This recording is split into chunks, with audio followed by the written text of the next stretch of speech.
What's up, boys? Back out here. Let's get this flywheel, clutch, pressure plate, and transmission on today. Maybe even set this thing in there today. I think I said in my last video, I'm leaving everything off the front of this engine and everything off the top. Just everything I can leave off, I want to leave off because that'll give me more room to work with. I don't have to worry about scratching anything. We did a pretty good job getting it out of there without scratching anything. This is all freshly painted. I know I got like a good chunk of subscribers since I did that, but I spent forever sanding this all down, pretty much to bare metal, primering it, sanding it, painting it, wet sanding it. It was a process, and we got a couple chips that there's nothing we could do about. Like that is from just getting the motor mount in and out so many times. So I don't want to risk scratching it. There's a couple other things I want to do too before I put the clutch on. You see like that plug right there? You see how it's just like white plumber's tape around there? I know that's fine with like any other engine, but that's the same thing Story Motors did, and all the plugs leaked. They all ended up leaking oil. So I did it on this front one that you can't really see anymore. It's underneath the water pump. I took that out and I put red silicone on it. I'm gonna take that out, clean it all up, put some red silicone on it. Let's go ahead and get this thing off the engine stand. Just gotta take these bolts off, get it on the cherry picker. I'll bring it right back once it's up in the air. All right, got it up in the air. I'm sitting here just looking at this. I just realized that they didn't clean out any of these threads. They're all still full of Loctite. So I'm gonna take some nail polish remover and a tap and clean these all out because this is important. Don't force it. You do not want to mess up your crank, but you got to get all this out. This is not safe. You do not want your flywheel falling off on you. Okay, I got some nail polish remover. I'm gonna put it on this tap. Run this in each one by hand. Should go super smooth. All right, this is a really old tap. So it probably got 90% of it, but this is an old flywheel bolt. I'm using ARP bolts now, but this is an old stock one. I'm just covering it. Oh, and I took a wire wheel to this and cleaned these threads out real nice. I'm just filling this up, and then I'm running this home too. This should go all the way pretty much until there's like no threads left. And you can see right at the end, that tap kind of just pushed everything back. So now I am just going over it with a bolt to make sure I can get the bolt in all the way. So you'll feel it bottom out. I want to run this in with an impact or anything, but you'll feel it bottom out. There's like 2 threads left once it bottoms out. And you can see it just gets that last little bit off. All right, let's get this oil galley plug out. I am going to take it back out and use red silicone. And somebody somewhere in the world is going to say you're not supposed to reuse these. They're one-time use. That's like if it's been through a heat cycle. This engine's never been hot. These are brand new plugs. I'm going to take it out, take this tape off, and use red silicone. They just put like pipe tape on there. See? And it always ends up leaking. All right, let me clean this up with a wire wheel. Get in there with a pick and a shot vac. I'll bring you right back. Got it all cleaned out. You can use like fingernail polish remover if you want to eat some of that stuff out, but use alcohol as your final cleanup because that will evaporate quickly and that won't eat the silicone. Don't have that thing soaked in acetone and then expect silicone to work, you know what I mean?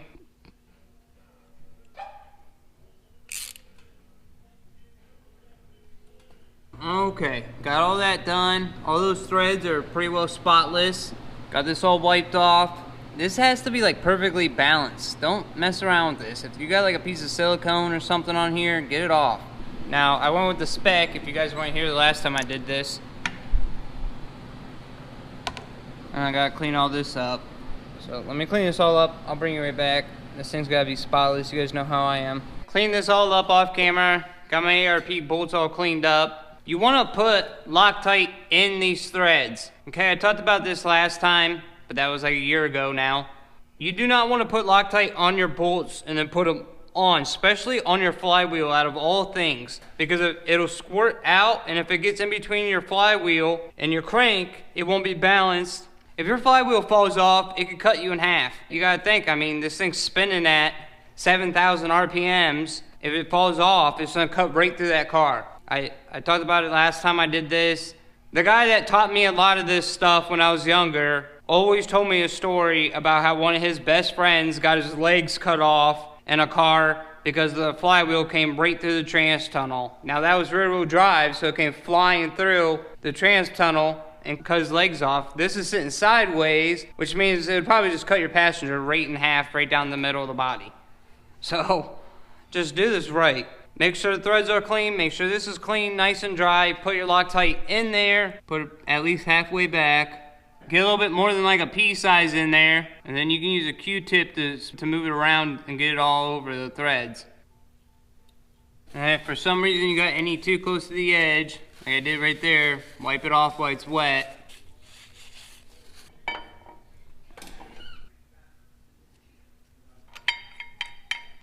Okay, right here I'm actually just overlaying this audio because for some reason I didn't explain anything I was doing. Just put a bolt through your block, put a wrench on it so you can lock the flywheel in place and it doesn't move when you're trying to torque these down. I lowered the engine down on jack stand so it doesn't wobble a bunch when I'm trying to torque it down either. Okay, I believe it's 54. I'm gonna look it up again though. Okay, it's 55. Those I don't know what the ARP bolts are. Those are stock. Let me look up ARP. This is how much of a freak I am. I've been looking for probably 45 minutes. I couldn't find anything. I ended up calling ARP. ARP is great. As soon as I gave them a part number, they told me, so ARP flywheel bolts are 75 if you use the lube and Loctite and with no washer. So that's what I'm shooting for, 75. Everything's torqued to spec now. Alright, clean your flywheel with some brake cleaner, even if it's brand new, because they'll have like Cosmoline on it. This, you can see where some of my fingerprints are, so I'm just going to wipe the whole thing down with some brake cleaner.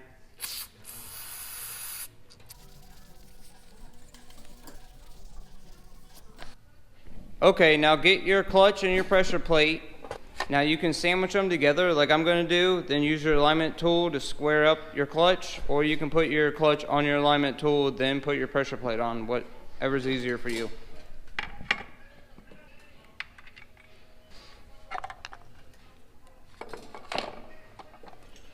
Alright, these don't really matter too much. You can put Loctite right on these if you want. You gotta keep checking it as you go. Okay, I pulled a rookie move.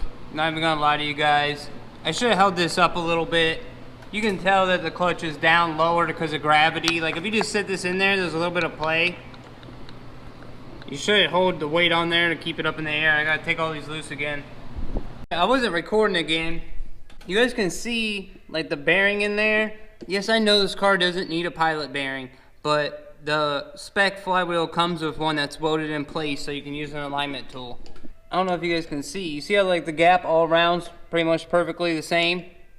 That's how you want to make it. I just loosened up these just enough so I could pry it upwards. But yeah, if you just let this sit in there, the weight of gravity will bring that down just a little bit. You gotta like just keep your finger on it. Alright, these don't have to be on super tight. It's just like 13 or something.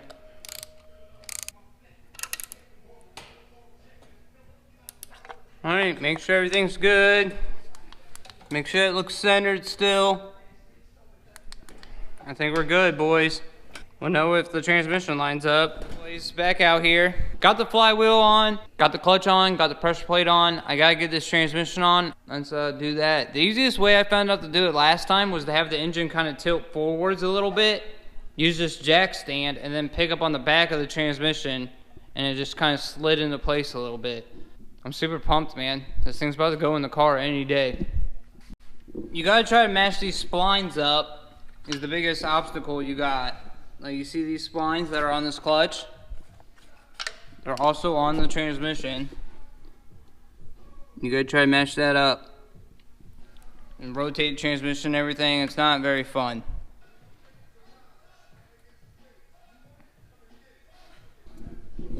Dude, that might be the perfect height right there. That's gonna be insane if that's the actual perfect height. This is not gonna happen on the ground like that. It was just kind of a wish.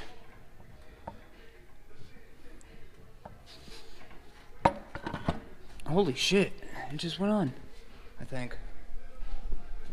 What are the odds that those splines just perfectly lined up like that?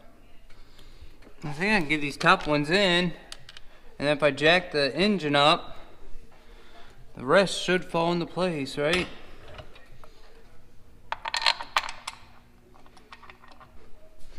Now when you jack this up, the bottom of it will want to go down.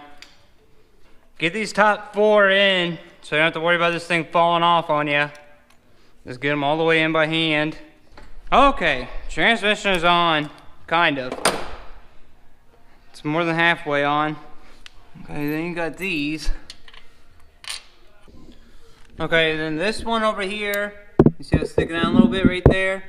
You gotta get a super shallow socket to get on there, or you're gonna have to come all the way back here and get it like one click at a time.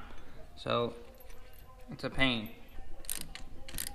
This side's the hardest, because you gotta get it through that hole that goes through that engine mount back into that transmission. So I think I'm gonna try to use a magnet to get down in there and then try to slip a socket on there to get it started. I don't know if you guys can see or not. It's gonna be right here, that bolt. It's gotta go all the way through. It's gotta go all the way through the motor mount. Okay, then you got this bracket that I told you to leave loose. Once you get it lined up on the transmission, go back and tighten it up on the block. Then you got this bracket that I've been waiting on. Goes on the other side. You gotta put this on before you put the starter on. It goes behind the starter. It'll go in those 2 bolts that I got hanging out a little bit, down to these 2 below the starter. And yes, I don't have my transmission plate on when you guys are gonna bring it up. Mine broke, and I talked about why I'm not too worried about it. Clutch and transmission is on. This thing's ready to go in the car. And if you made it this far, don't forget to hit that like button and subscribe if you're not subscribed. Next video, put the starter on, fill this up with oil, prime it, put it in the car. That'll all be in the next video. This thing's ready to start here in a little bit. I'm so pumped. Look at it. That thing is sick. This thing's gonna be running in no time. See ya.